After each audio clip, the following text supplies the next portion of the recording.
الذين اصطفى أما بعد رب اشرح لي صدري ويسر لي أمري واحلل عقدة من لساني يفقهوا قولي رب زدني علما۔ امام صاحب نے سورہ اعراف کی آخری آیات پڑھی ہیں، یعنی سورہ اعراف ختم کرنے کے بعد سورہ انفال کی اکثر آیات پڑھی گئی۔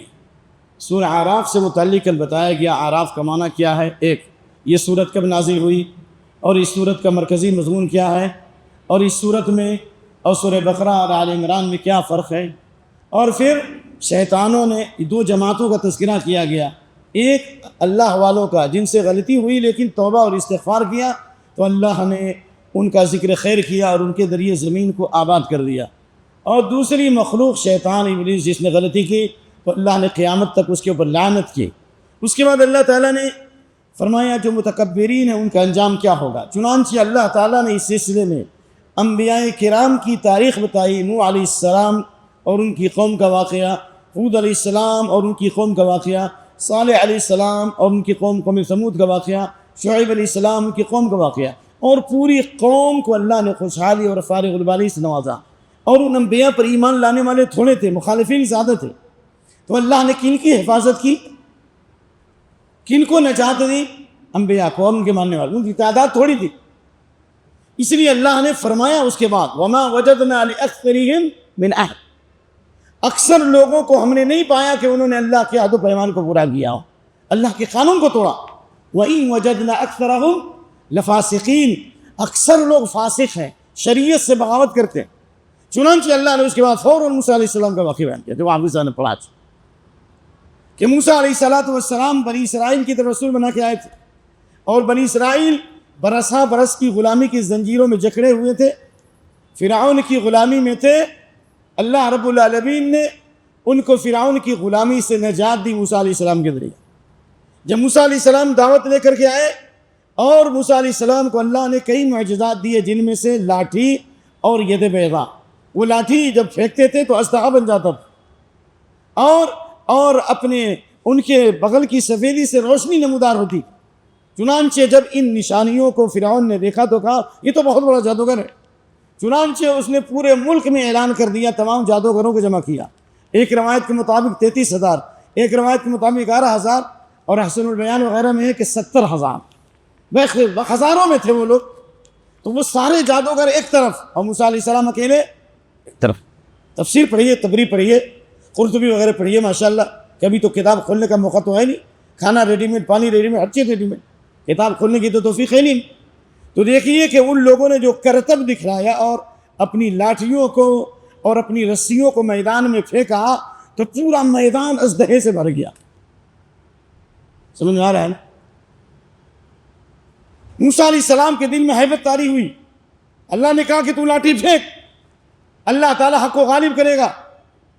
اللہ نے اس بارے میں کہا کہ جادو کی حقیقت ہے، یہ نہیں جو منکرین حدیث کہتے ہیں کہ جادو کی کوئی حقیقت نہیں ہے۔ یا ایک طبقہ پیدا ہوا منگلور میں جو کہتے ہیں جادو کی کوئی حقیقت نہیں، کیرلا میں یہ بڑا فتنہ رونما ہو گیا۔ ارے ظالموں، قرآن کہہ رہا، یہاں پر بھی جو ہے بنجارہ ہلز میں بہت پرانی بات ہے، ان لوگوں سے بھی گفتگو، کہاں جادو کوئی، ارے گدھے کہاں کے، جادو کی حقیقت نہیں تو قرآن نے کہا بچاؤ بسحر عظیم، بسحر عظیم، عظیم کی کو کہیں بہت بڑا جادو کر رہا، جادو کی حقیقت نہیں تو واسترہبوہم، خوف زدہ کر دیا، حقیقت نہیں تو خوف زدہ کیسے کر دیا؟ جادو کی حقیقت نہیں، فوجس فی نفسی خیفۃ موسیٰ، موسیٰ علیہ السلام کے دل میں ہیبت پیدا ہوئی، تو وہ کہتا ہے وہ آدمی جو بیوقوف جس سے میری بات ہوئی، کہا کہ نہیں یہ تو خاص جادو تھا۔ ارے ظالم، خاص اور عام یہ وحی کس پر نازل ہوئی؟ جادو کی حقیقت ہے، ٹھیک؟ تو اللہ تعالیٰ نے موسیٰ علیہ السلام کے ذریعے لاٹھی پھینکوایا، اور جیسے موسیٰ علیہ السلام نے لاٹھی پھینکی ان کے جتنے کرتب تھے وہ سب ختم ہو گئے، نکل گئی موسیٰ علیہ السلام کی لاٹھی ایک لمحے میں۔ اب ان کو یقین ہو گیا کہ یہ کرتب نہیں ہے، یہ اللہ کا معجزہ ہے، انہوں نے تسلیم کر لیا۔ چنانچہ اللہ نے فَأُلْقِيَ السَّحَرَةُ سَاجِدِينَ، اللہ نے ان کو، ان جادوگروں کو سجدے میں گرا دیا اور فوراً ایمان لے آئے۔ فرعون نے کہا لَأُصَلِّبَنَّكَ فِي جُذُوعِ النَّخْلِ، کھجور کے تنوں پر سولی دیں گے، ایک ہاتھ کاٹیں گے، دائیں ہاتھ کاٹیں گے اور بایاں پاؤں کاٹیں گے، یا بایاں ہاتھ کاٹیں گے دائیں پاؤں کاٹیں گے۔ کہا کہ تکلیف تو دنیا میں دو گے لیکن ہم تو اپنے رب پر ایمان لے آئے، دنیا میں تکلیف دے سکتے ہو، ایمان کی لذت تو نہیں چھین سکتے۔ ربنا افرغ علینا صبرا وتوفنا مسلمین. یہ تو واقعی دیکھیے ابھی چند لمحے پہلے مشرک ہے وہ، کافر ہے وہ، ابھی کہہ رہے ہیں مقربون، ہم تو فرعون کی عزت کی قسم غالب آئیں گے، اور چند لمحوں کے بعد ایمان لے آئے، ایمان کی بشاشت آ گئی اور کہا کہ ہم اپنے رب پر ایمان لائے. چنانچہ امام قرطبی فرماتے ہیں، لکھتے ہیں صبح میں وہ جادوگر تھے اور شام میں شہادت کی موت ان کو ہو گئی.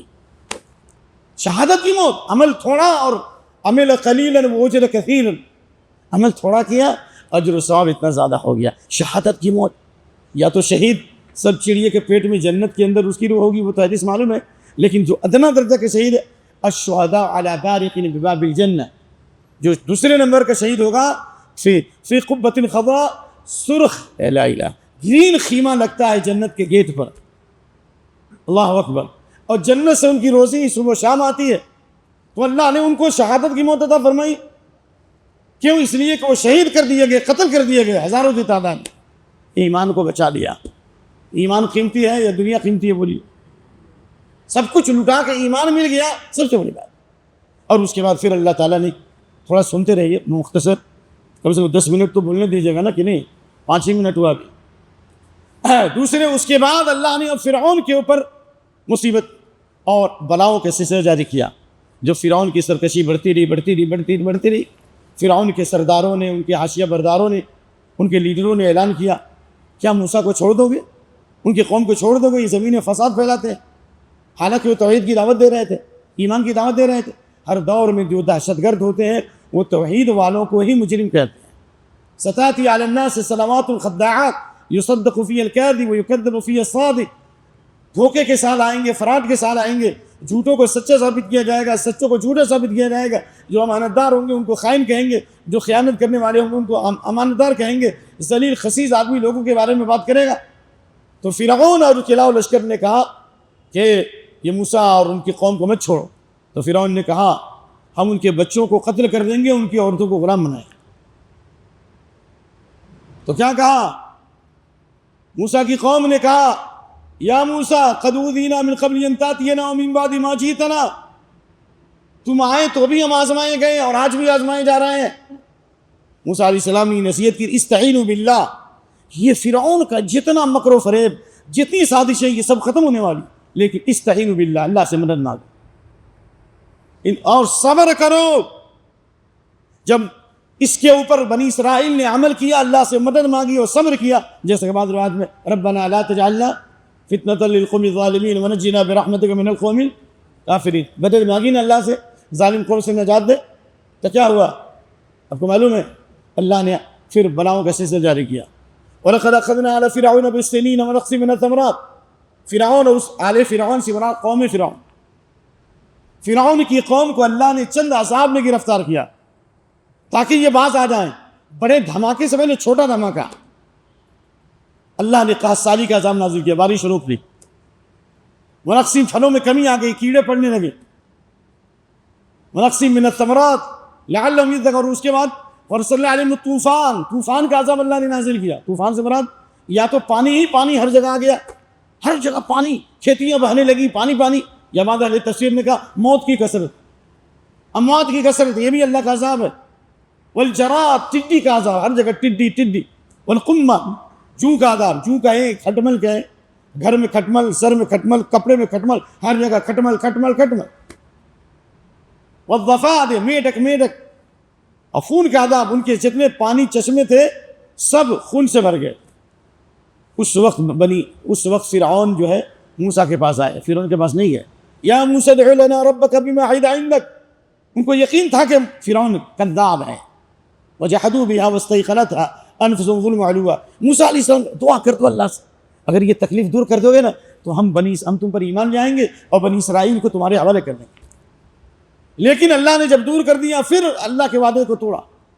پھر اس کے بعد اللہ نے فرمایا وَأَوْرَثْنَا الْقَوْمَ الَّذِينَ كَانُوا يَسْتَضْعَفُونَ مَشَارِقَ الْأَرْضِ وَمَغَارِبَهَا الَّتِي بَارَكْنَا فِيهَا وَتَمَّتْ كَلِمَةُ رَبِّكَ الْحُسْنَىٰ عَلَىٰ بَنِي إِسْرَائِيلَ بِمَا صَبَرُوا. یہ اصلات فرعون کو اللہ نے غرقاب کر دیا، پوری قوم کو اللہ نے تباہ کر دیا.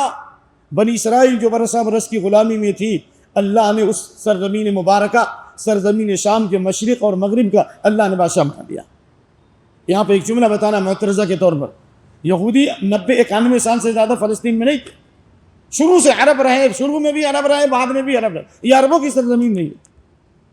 تو اللہ نے فرمایا کہ بنی اسرائیل کو سرزمین شام پر جو اللہ نے خلافت عطا فرمائی اور استقرار دیا اور ان کے قدم جو جمائے اور فرعون کو تباہ و برباد کر دیا، کیونکہ پھر موسیٰ علیہ السلام کے ساتھ وہ بحر احمر کو پار کر کے آئے اور پھر مقام تین میں 40 سال رہے، پھر اس کے بعد یوشع بن نون کی قیادت میں پھر بیت المقدس فتح کیا، جس کی تفصیل حدیث میں ہے۔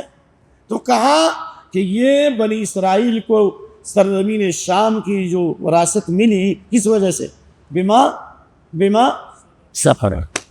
آج ہندوستان میں جو متجبرین تکبر کر رہے ہیں، مسجدوں پہ حملے کر رہے ہیں، مدارس کو نشانہ بنا رہے ہیں، لوگوں کے مکانات گرا رہے ہیں، ہمارے لیے یہ آیت میں بہت بڑی عبرت نصیحت۔ کون سی؟ استعینوا باللہ واصبر، مدد مانگو، خوب دعائیں کرو۔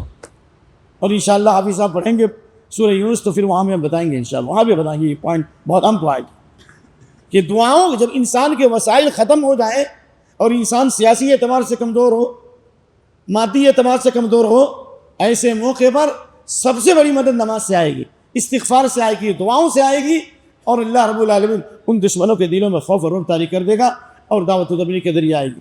اللہ رب العالمین نے اس کے بعد جو واقعات بیان کیے، موسیٰ علیہ السلام کو اللہ نے جو توریت دی اور اپنے قوم کے 70 لوگوں کو لے کر کے کوہ طور پر گئے، 30 راتوں کا وعدہ کیا، پھر اللہ نے 30 کو 40 بنا دیا، دن بھر روزہ رکھتے تھے اور رات میں عبادت کرتے تھے، تب اللہ نے توریت لکھ کر کے دیا۔ اور یہ 40 دن کے اندر اندر بنی اسرائیل نے بچڑے کی عبادت شروع کر ٹھیک۔ تو اللہ رب العالمین نے فرمایا ان الذین اتخذوا العجل سینالهم غضب من ربهم وذلۃ فی الحیاۃ الدنیا، جب بچڑے کی عبادت جنہوں نے کی، اللہ نے فرمایا اللہ کے غضب کے شکار ہوں گے اور دنیا میں ذلیل و خوار ہوں گے۔ جو بھی شرک کرنے والا ہے، چاہے اللہ کے حقوق میں شرک کرتا ہو، مزاروں کا شرک، درگاہوں کا شرک کرتا ہو، غیر اللہ کو پکارتا ہو، غیر اللہ پہ بھروسہ کرتا ہو، یہ تعویذ، یہ گنڈے، یہ پلیتے، یہ بالے پہن رہے ہیں، مرد جو ہے عورتوں کے طریقے پہ چل رہا ہے، یہ سب شرک کے جراثیم ہیں، اللہ کے غضب کے شکار ہوں گے، دنیا میں ذلت و خواری ہوگی۔ اور اسی شرک کی وجہ سے اللہ نے پوری دنیا کے مسلمانوں پر اس بندر اور سور اور خنزیر کی اولاد کو مسلط کر دیا ہے، جن کے بارے میں اللہ نے فرمایا کہ قیامت تک وَإِذْ تَأَذَّنَ رَبُّكَ لَيَبْعَثَنَّ عَلَيْهِمْ حَافِظًا، آج آیت پڑھی کہ رب نے اعلان کر دیا کہ قیامت تک اللہ تعالیٰ ان پر ظالموں کو مسلط کرے گا۔ کبھی اللہ نے ٹائٹس سے پٹوایا، کبھی بخت نصر سے پٹوایا، کبھی آشوریوں سے پٹوایا، ہمیشہ اللہ نے اس قوم کو ذلیل کیا اور قیامت تک وہ ذلیل ہوں گے۔ اللہ نے اس ذلیل قوم کو پورے عالم اسلام میں مسلط کر دیا ہے۔ یہ اس بات کی دلیل ہے کہ ہم نے اسلامی طریقے کو چھوڑ دیا ہے اور کتاب و سنت کے راستے کو چھوڑ دیا ہے، لہذا ہمیں اصل دین کی طرف لوٹنا ضروری ہے، سمجھ گئے؟ اور سب سے بڑی بات، شرک کے جراثیم، شرک کا وائرس ہمارے اندر پھیلا ہوا ہے، اللہ کے قانون کی مخالفت ہو رہی ہے، شریعت کو پامال کیا جا رہا ہے۔ اس لیے اللہ نے کہا والذین عملوا السیئات، جنہوں نے برائی کی اور فوراً توبہ کیا، اللہ تعالیٰ ان کے گناہوں کو معاف کر دے گا۔ اور وہیں پہ ایک بہترین واقعہ ہے کہ موسیٰ علیہ السلام جب توریت کے لیے گئے اور اللہ تعالیٰ سے باتیں کی، اللہ کا کلام سنا، ان کے دل میں خواہش پیدا ہوئی کہ رب ارنی انظر الیک، اے اللہ ہم تجھے دیکھنا چاہتے ہیں۔ اللہ نے کہا ہمیں تم نہیں دیکھ سکتے، لیکن اگر دیکھنا چاہتے ہو تو پہاڑ پر دیکھو، فَإِنِ اسْتَقَرَّ مَكَانُهُ فَسَوْفَ تَرَانِي، اگر پہاڑ ٹھہر گیا تو وہ مجھے دیکھ لو گے، اور اگر پہاڑ نہیں ٹھہرا تو سمجھو کہ تم مجھے نہیں دیکھ سکتے، کیونکہ دنیا میں اللہ کا دیدار ممکن نہیں ہے۔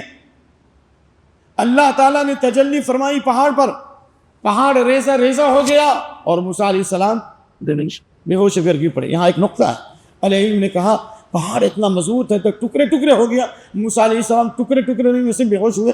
اس سے معلوم ہوا کہ انسان جو مخلوق ہے وہ پہاڑ سے بھی زیادہ مضبوط، اس کے اندر پہاڑ سے بھی زیادہ ایمانی قوت ہے، قوت برداشت ہے، کہ پہاڑ ریزہ ریزہ ہو گیا اور موسیٰ علیہ السلام بے ہوش ہو گئے۔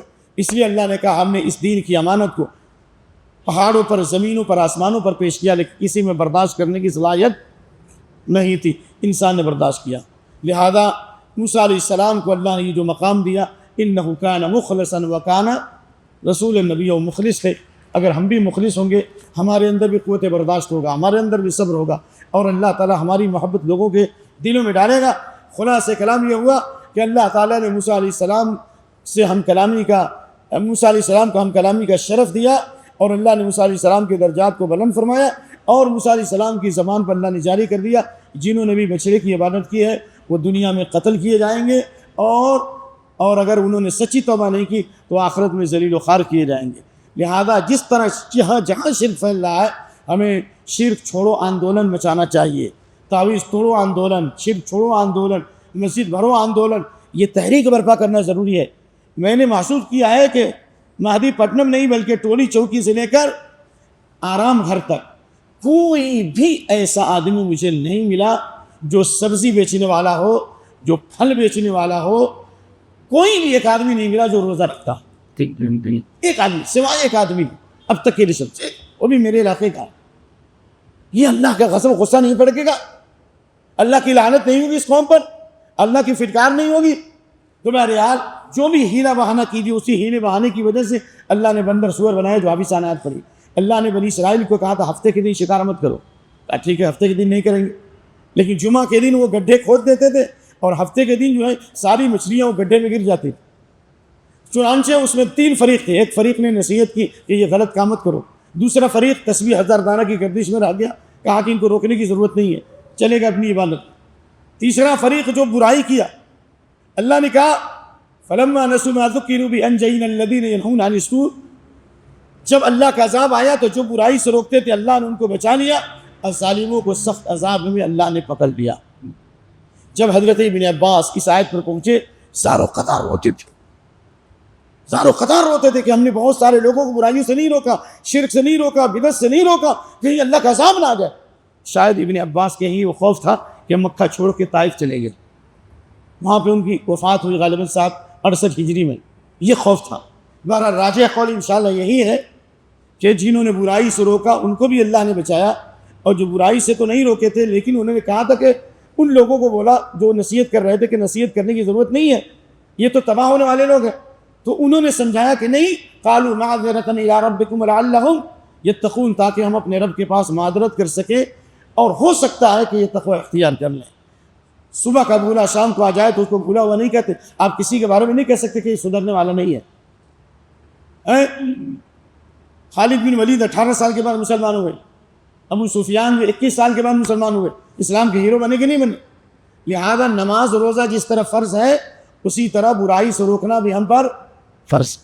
آپ لوگوں سے گزارش ہے کہ اتنے بالے جو لوگ پہن رہے ہیں، یہ عورتوں کی طرح کام چھدوا رہے ہیں، لوگ مرد عورت بن رہے ہیں، یہ تعویذ پڑھ رہے ہیں، دھاگا پڑھ رہے ہیں، تو یہ رمضان بہترین موقع ہے، مسجد بھرو آندولن، تعویذ توڑو آندولن یہ مچاؤ، آپ لوگ بناؤ۔ انشاءاللہ ایک دن میں کتنی تعویذیں توڑتے ہو، کتنے لوگوں کو شرک سے روکتے ہو، بدعت سے روکتے ہو، انشاءاللہ اس برکت سے اللہ آپ کو بھی خوش رکھے گا، اور اس ملک کو اور اس شہر کو اللہ عذاب سے بچائے گا۔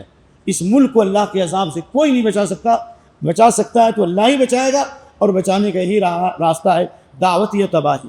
یا تو ہم اسلام کا تعارف کرائیں، اسلام کے خوبیوں کو بیان کریں، قرآنی تعلیمات کو عام کریں، نبی کی سیرت کو عام کریں، یا پھر برباد ہونے کے لیے تیار رہیں۔